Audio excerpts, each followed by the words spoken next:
She had to attend political and charity events and run 2 households, one in Chevy Chase, Maryland, and one a farm outside Charlottesville, Virginia. She also served as her husband's cheerleader and political advisor. Together they had 2 children, whose upbringing was primarily her responsibility. 15-year-old Jesse Abrams Clark Jr. was the apple of Lisa's eye.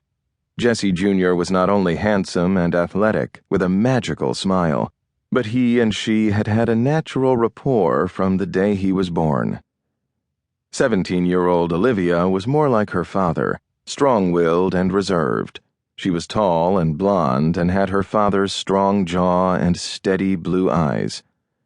Olivia was always respectful to her mother, but Lisa hadn't felt close to her since Olivia entered puberty and started directing most of her attention to horseback riding and the Presbyterian Church. Lisa had planned this trip to Sedona, Arizona, as an opportunity for the 2 of them to spend time together before Olivia entered Duke University in the fall. Now her daughter sat in the adjoining bedroom of the Enchantment Resort Casita, ostensibly studying the Bible, but really posting pictures on Facebook of herself and her mom standing outside the casita in their climbing apparel. As Lisa read further, lascivious memories rose to the surface of her consciousness and burst like bubbles.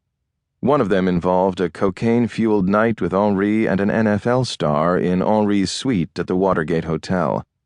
One moment they were laughing and drinking champagne with dinner. The next, she was naked on Henri's king-sized bed with her ankles and wrists tied to the bedposts.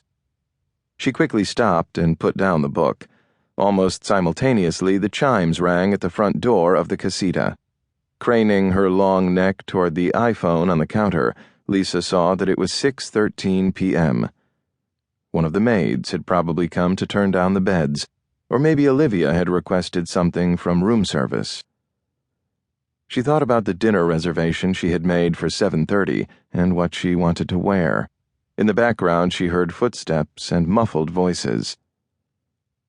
"Olivia?" she called, her voice bouncing off the tile floor. "Darling?" Deciding to call the concierge to ask him to send someone to wash and blow out her hair, she stood and started to reach for the courtesy phone on the wall. Just then the door opened and a young Hispanic woman appeared in the doorway. She was dressed in black pants and a white polo and wore a silver crucifix around her neck. "Good evening, Señora," she said. "I'm sorry," Lisa answered, covering her breasts with her left arm.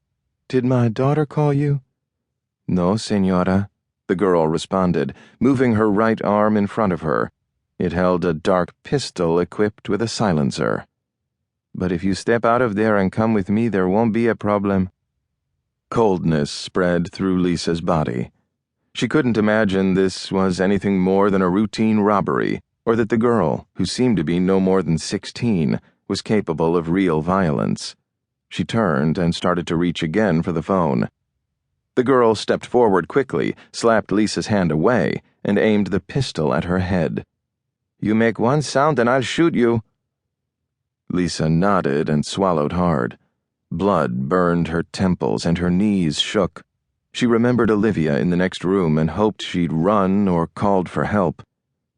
2 young men stepped inside the bathroom dressed in matching white polo shirts and black pants. They also looked like teenagers, smart and alert and with silver crucifixes around their necks. One of them, a boy with black hair and a scar across his lip, held something over Lisa's nose and mouth. She inhaled the smell of chloroform as she heard the boy say, "We're here, Señora, in the name of La Santísima Muerte. She wants you to come with us." Her legs started to melt. The 2 men held her naked body and lifted her out of the water. She felt a tingle between her legs, then lost consciousness.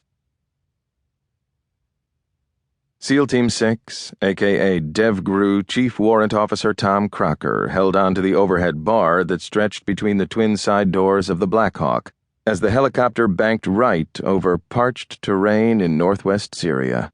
The helo was hit by a headwind, which jerked it sharply right and kicked up a big cloud of dust.